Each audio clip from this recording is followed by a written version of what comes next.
बिस्मिल्लाहिर्रहमानिर्रहीम। अस्सलाम वालेकुम। आज 12 फरवरी बरोज़ बुध हम बात करेंगे दो अहम केसेस के हवाले से। इमरान खान के ख़िलाफ़ GHQ हमला केस पे आज समाअत हुई है और इसके अलावा जज ज़ेबा चौधरी जो तौहीन अदालत का केस था और उसके बाद एक मुकदमा भी दर्ज हुआ था, उसमें भी ट्रायल से मुतल्लिक आज अहम पेशरफ़ सामने आई है, वो मैं आपके साथ शेयर करूँगा। चीफ़ इलेक्शन कमिश्नर और मेंबरान इलेक्शन कमीशन की तैनाती से मुतल्लिक जो कार्रवाई शुरू की गई है, जबकि पाकिस्तान तहरीक इंसाफ के कौमी असम्बली में जो चेयरमैन हैं पब्लिक अकाउंट्स कमेटी के, उनकी जानिब से जो आज तगड़ा मामला उठाया गया है और उनका पहला इजलास था बतौर चेयरमैन पब्लिक अकाउंट्स कमेटी, और उन्होंने उसके ऊपर जो वर्किंग शुरू की है वो इंतहाई काबिल तहसीन है। उसकी तफसील भी मैं आपके साथ शेयर करूँगा। सबसे पहले हम बात कर लेते हैं जज ज़ेबा चौधरी केस। आपको याद होगा ये वो ज़ेबा चौधरी साहिबा हैं डिस्ट्रिक्ट एंड सेशन जज, जिनको अब ग्रेड 20 से ग्रेड 21 में ले आए हैं। आमिर फ़ारूक साहब जाते जाते उनको उन्होंने तरक्की दी। आमिर फ़ारूक साहब के और जो मियाँ गुल हसन औरंगज़ेब साहब के और जो नए सरफराज डोगर साहब हैं, उनके एजाज़ में जो डिस्ट्रिक्ट जुडिशरी है इस्लामाबाद की, उन्होंने एक डिनर का अहतमाम किया है। और बड़ी अजीब सी बात है कि सरफराज डोगर साहब को वेलकम करने का लिखा हुआ है, लेकिन जो दो और जजेज़ आए हैं, एक सिंध हाई कोर्ट से और एक बलोचिस्तान हाई कोर्ट से, उनका नाम डेफिनेटली वो इनवाइटेड तो होंगे, लेकिन वो जो पम्फलेट जारी हुआ है उसके ऊपर उनका नाम नहीं है। दूसरी तरफ कल जो 6 जजेज़ और एक जो एक्टिंग जज 7 का हलफ उठाएंगे सुप्रीम कोर्ट के जज के तौर पर, और फिर उनके एजाज़ में याह्या अफरीदी भी खाना देंगे। और याह्या अफरीदी जो चीफ़ जस्टिस ऑफ पाकिस्तान है, वो जो उन्होंने भी एहतमाम कर रखा है। वहीं पे आज जो एक अहम पेशरफ सामने आई, अब वो आपको याद होगा ज़ेबा चौधरी बेसिकली शहबाज गिल गिरफ़्तार थे। शहबाज गिल को मजिस्ट्रेट ने जुडिशल रिमांड पर जेल भेज दिया। क्रिमिनल रिवीजन फ़ाइल हुई। क्रिमिनल रिवीजन में ज़ेबा चौधरी ने बग़ैर मुलज़िम को तलब किए उनका मज़ीद जिस्मानी रिमांड दे दिया। उसके ख़िलाफ़ एक रैली हुई और उस रैली में इमरान खान ने शहबाज गिल के हक़ में एक रैली निकाली गई, चूँकि उस बड़े मज़ालिम हुए थे और ये पहला केस था शहबाज गिल का। फिर उसके बाद फिर आज़म सवाती का केस आया और फिर ये सिलसिला शुरू हो गया। तो उस वक्त फिर इमरान खान ने गुफ्तगू की और जज का कहा कि मैं उनके ख़िलाफ़ कानूनी कार्रवाई करूँगा। फिर आपको याद होगा अतर मिनल्ला की सरबराही में फुल बेंच बैठा, तौहीन अदालत की कार्रवाई हुई और वो फिर तौहीन अदालत की कार्रवाई वहाँ पर इमरान खान ने माजरत की। इमरान खान ने जज ज़ेबा चौधरी की अदालत में जाके भी माजरत की, लेकिन वो जो मुकदमा था FIR थी वो दर्ज हुई थी। उस FIR में जो ट्रायल है वो अब जारी है और जज कहते हैं जी जो इस केस में मुरीद अब्बास, जज मोहम्मद मुरीद अब्बास कहते हैं कि मैंने 3 दफ़ा इस्लामाबाद हाई कोर्ट को मरासला लिखा है कि इमरान खान का ट्रायल आगे बढ़ाना है, तो आप इसमें भी जो अडयाला जेल ट्रायल का नोटिफिकेशन जारी कर दें ताकि हम इस ट्रायल को आगे बढ़ा सकें। लेकिन अभी तक जेल ट्रायल नहीं हो रहा। ये आज समाअत हुई इमरान खान के ख़िलाफ़ खातून जज धमकी केस में और मोहम्मद मुरीद अब्बास जुडिशल मजिस्ट्रेट ने समाअत की। उन्होंने कहा कि केस की समाअत अडयाला जेल में करने के लिए हाई कोर्ट को मरासला लिखा है। दौरान समाअत जज के इस्तफसार पर वकील ने बताया कि ये केस आज लगा हुआ है। अदालत ने कहा कि 2-3 तारीखें पहले हाई कोर्ट को लिखा था इस केस का जेल ट्रायल किया जाए, लेकिन अभी तक हाई कोर्ट की तरफ से कोई जवाब नहीं आया। अदालत ने रिमार्क दी कि जैसे रिपोर्ट दाखिल होगी इस केस को मज़ीद किसी तारीख के लिए मुलतवी कर देंगे। अदालत ने केस की समाअत गैर मुअय्यना मुद्दत के लिए मुलतवी कर दी। वहीं पे पाकिस्तान तहरीक इंसाफ के सरबराह इमरान खान और पाकिस्तान तहरीक इंसाफ के जो 120 मुल्ज़मान हैं, उनका आज केस पर GHQ हमला केस में समाअत हुई। GHQ हमला केस समाअत में सब इंस्पेक्टर ने बयान देते हुए कहा कि मुल्ज़मान ने अली अमीन गंडापुर और दीगर की इमाम पर GHQ पर हमले का एतराफ़ किया है। 9 मई GHQ हमला केस की समाअत दहशतगर्दी अदालत के जज अमजद अली शाह के रूबरू अडयाला जेल में हुई, जिसमें इमरान खान को पेश किया गया। उमर अयूब, शिबली फराज, फवाद चौधरी वगैरह मौजूद थे। दौरान समाअत 2 गवाहान के बयानात कलमबंद किए गए। अटक जेल में मुल्ज़मान की शनाख्त करने वाले मजिस्ट्रेट महमूद आलम का बयान भी रिकॉर्ड किया गया। मजिस्ट्रेट महमूद आलम ने 350 सफ़ात पर मुश्तमिल मुल्ज़मान की शनाख्त परेड की रिपोर्ट अदालत में जमा करवा दी।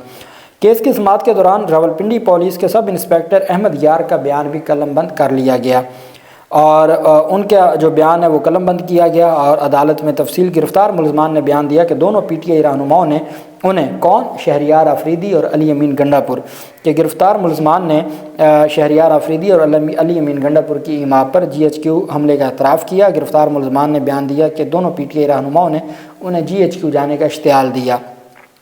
सब इंस्पेक्टर अहमद यार ने बयान में कहा कि 9 मई को अली अमीन गंडापुर और शहरियार आफरीदी फैज़ाबाद की जानिब से मुजाहिरीन को लीड करते हुए GHQ की जानिब आए। मुलजमान ने अपने ज़ेर इस्तेमाल मोबाइल फ़ोन से पार्टी रहनुमाओं के इश्तियाल अंगेज़ बयानात भी सुने थे।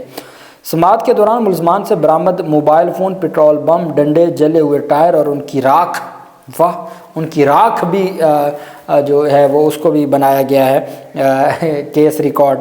उनकी राख बतौर सबूत अदालत पेश की गई। सब इंस्पेक्टर अहमद यार ने अपनी शहादत के दौरान 38 रिकवरी मेमो भी अदालत में पेश किए। अदालत ने 9 मई GHQ हमला केस की समाअत 15 फरवरी तक मुलतवी कर दी। अदालत आइंदा समाअत पर मुकदमा के मुद्दई सब इंस्पेक्टर रियाज बतौर गवाह अदालत में पेश होंगे। अब तक 17 गवाहान का बयान रिकॉर्ड हो चुका है। फवाद चौधरी का कहना है कि 9 मई के झूठे मुकदमात में अडियाला पेशी के वक्त इमरान खान हस्बे मामूल वर्जिश के बाद हशाश बशाश पहुँचे। अभी तक 15 गवाहों में किसी ने भी इमरान खान के खिलाफ कोई बात नहीं की। उन्हें पाकिस्तान के बिगड़ते सियासी, मुआशी और समाजी ढांचे पर तशवीश है इमरान खान को, और वो चाहते हैं कि मुल्क सही सिमत में आगे बढ़े। उन्होंने एक बार फिर इस्टेब्लिशमेंट को मशवरा दिया कि वो सियासी किरदार तर्क कर दें और जमहूरियत बहाल करने के लिए दुरुस्त सिमत आगे बढ़ें। मुल्क में जारी सियासी बहरान से जो मुआशी और इंतज़ामी चैलेंज अफरियत बनकर खड़े हैं, इमरान खान को इस मुकम्मल अदराक है। पतन की रिपोर्ट, IMF वफद का दौरा, अदालतों में कोर्ट पैकिंग, मजदूरों और किसानों का मुआशी कत्ल और तनख्वाहदार तबके की सूरत हाल उनके नज़दीक फ़ौरी तवज्जो चाहती है। मुल्क से ब्रेन ड्रेन और सरमाया निकलना बड़े चैलेंजेस हैं। इमरान खान अपोजिशन की सियासी जमातों को एक सफ़ा पर लाने की कोशिश में तेज़ी चाहते हैं।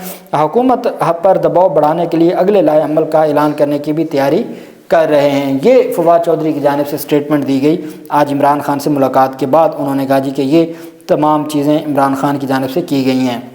वहीं पे पब्लिक अकाउंट्स कमेटी का जो बतौर चेयरमैन पहला इजलास था, PAC 8 फरवरी के आम इंतखाबात के 1 साल बाद कायम हुई। कमेटी इदारों के ऑडिट पर तवज्जो देगी और बड़ी रकूम के ऑडिट पैराज को तरजीह देगी। इस्लामाबाद में पार्लियामेंट की सरबराही में पब्लिक अकाउंट्स कमेटी का इजलास जुनैद अकबर की ज़ेर सदारत हुआ। PAC इजलास में कौमी असम्बली की जानिब से ब्रीफिंग दी गई। जुनैद अकबर ने कहा कि PAC 8 फरवरी के आम इंतखाबात के 1 साल बाद कायम हुई। पब्लिक अकाउंट्स कमेटी इदारों के ऑडिट पर तवज्जो देगी और कमेटी को बताया गया कि 36,000 ऑडिट पैराज ज़ेर इल्तवा हैं। कौमी असम्बली की जानिब से कमेटी को ब्रीफिंग में बताया गया कि पब्लिक अकाउंट्स कमेटी के इजलास का कोरम कम अज़ कम 8 मेंबरान पर मुश्तमिल होगा। Committee auditor general of Pakistan के मामलात को देखेगी। वजारत ख़जाना की जानिब से भेजे गए मामलात भी कमेटी देखेगी। अकाउंटिंग से मुतल्लिक़ हर तरह के मामलात PAC ही देख सकती है। हुकाम ने ब्रीफिंग दी कि कमेटी एक से ज़्यादा ज़ेली कमेटियाँ भी बना सकती है। पब्लिक अकाउंट्स कमेटी के पास किसी को भी तलब करने का अख्तियार होगा। कमेटी के पास कई ऑडिट पैराज का जायज़ा ज़ेर इल्तवा है। कमेटी 2.5 ट्रिलियन रुपयों की रिकवरी कर सकती है। ऑडिट से मुतल्लिक़ 20 मुकदमात अदालतों में ज़ेर इल्तवा हैं। मेंबरान कमेटी ने ब्रीफिंग के दौरान कहा कि रूल्स के मुताबिक पब्लिक अकाउंट्स कमेटी को सालाना रिपोर्ट्स बनाना होती हैं। उन्होंने तजवीज़ दी कि एक ज़ेली कमेटी को 3 से 4 वजारतें दी जाती हैं। आमिर डोगर ने कहा, PTI के जो आमिर डोगर, उन्होंने कहा कि 67 ऑडिट पैराज डिस्कस हो चुके हैं, इन पर पहले बात होनी चाहिए। तजवीज़ है कि पहले पुराने ऑडिट पैराज को निपटाया जाना चाहिए।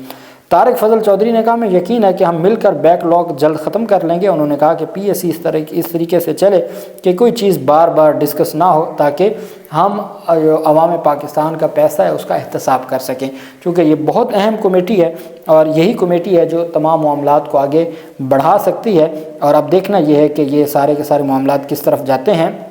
दूसरी तरफ स्पीकर कौमी असम्बली अयाज सादिक ने हुकूमत और अपोजिशन को बाज़ाब्ता तौर पर ख़त लिखकर चीफ इलेक्शन कमिश्नर और इलेक्शन कमीशन मेंबरान की तकर्री से मुतल्लिक़ पार्लिमानी कमेटी के लिए कागजात नामजदगी तलब कर लिए हैं।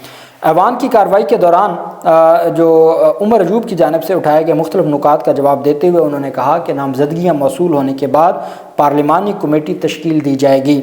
स्पीकर अयाज सादिक ने उमर अयूब के रिमार्क्स के जवाब में कहा कि यह असूली फ़ैसला है कि जो हम हर सूरत जो तैनाती है वो वक्त पर करना चाहते हैं। उमर अयूब ने कहा कि हुकूमत ने chief election commissioner Sikandar Sultan Raja की मुद्दत मुलाजमत में तोसी की है, उन पर आइन की खिलाफ वर्जी करने पर मुकदमा चलाया जाना चाहिए था। यही हाल इलेक्शन कमीशन के 2 अरकान का भी है जो अपनी आइनी मुद्दत मुकम्मल कर चुके हैं। अपोजिशन लीडर ने याद दिलाया कि उन्होंने स्पीकर को ख़त लिखा था जिसमें नए चीफ इलेक्शन कमिश्नर और इलेक्शन कमीशन के मेंबरान की तकर्री के लिए पार्लिमानी कमेटी तश्कील देने का मुतालबा किया गया था। उन्होंने कहा कि मुल्क उस वक्त तक तरक्की नहीं कर सकता जब तक आज़ाद इलेक्शन कमीशन और EVM का निज़ाम नहीं होगा। اور انہوں نے کہا کہ 8 فروری کے انتخابات میں EVM کے استعمال کو روکنے کے لیے قمر باجوہ نے مداخلت کی تھی، کیونکہ ان کے استعمال سے فارم 47 کی حکومت کا قیام ناممکن ہو جاتا۔ انہوں نے کہا کہ ہمیں ایوان نمائندگان کی کمیٹی برائے انسانی حقوق، جو حامد رضا کی کمیٹی ہے برائے انسانی حقوق، وہ ایجنڈا کچھ طاقتور بیرونی افراد کے زیر اصل تبدیل کیا گیا، اور قومی اسمبلی کے عملے کا کہنا ہے کہ وہ مجبور ہیں۔ وہ کہہ رہے ہیں کہ جس کمیٹی کے سربراہ حامد رضا ہیں، انسانی حقوق کی کمیٹی، وہ ایجنڈا بنا کے دیتے ہیں، رات کے وقت قومی اسمبلی کا جو عملہ ہے وہ اس ایجنڈے کو تبدیل کر دیتا ہے، اور پھر وہ کہتے ہیں جی ہم مجبور ہیں، ہم سے کروایا جاتا ہے۔ خیر، اس پر پھر جو ہے وہ اسپیکر کی جانب سے کہا گیا ہے کہ جی آپ اپنے نام جمع کروائیں۔ اسپیکر نے باقاعدہ طور پر تحریری طور پر اپوزیشن سے بھی نام مانگ لیے ہیں، چونکہ 4 ممبران پر مشتمل کمیٹیاں ہوں گی، پھر دونوں طرف سے نام آئیں گے، چیف الیکشن کمشنر اور ممبران الیکشن کمیشن کے لیے، پھر ان کے اوپر ڈسکشن ہوگی اور پھر یہ تعیناتی ہوگی۔ تو خیر، اصل بات یہ ہے کہ پاکستان تحریک انصاف نے یہ شروعات کی تھیں۔ پاکستان تحریک انصاف نے چیئرمین سینٹ کو بھی اور اسپیکر کو بھی خط لکھے تھے۔ اب باقاعدہ طور پر اسپیکر نے نام مانگ لیے ہیں، تحریری طور پر کاغذات نامزدگی طلب کر لیے ہیں، اپوزیشن کی کمیٹی کے لیے پارلیمانی کمیٹی اور حکومتی پارلیمانی کمیٹی کے لیے۔ اور آپ کہہ سکتے ہیں کہ باضابطہ طور پر چیف الیکشن کمشنر اور ممبران الیکشن کمیشن کی تعیناتی کا پروسیس آج سے شروع کر دیا گیا ہے۔ جب پروسیس شروع ہو جائے تو عملی طور پر اب اختیار نہیں رہتا جو موجودہ بیٹھے ہیں چیف الیکشن کمشنر اور ممبران الیکشن کمیشن۔ اس وجہ سے امید ہے کہ وہ انٹرا پارٹی انتخابات اور جو عمران خان پہ توہین عدالت کے مقدمات ہیں ان کو آگے اب نہیں بڑھائیں گے، چونکہ نیا پروسیس شروع ہو گیا۔ اللہ پاک پاکستان کا حامی و ناصر ہو۔ بہت شکریہ۔ اللہ حافظ۔ پاکستان زندہ باد۔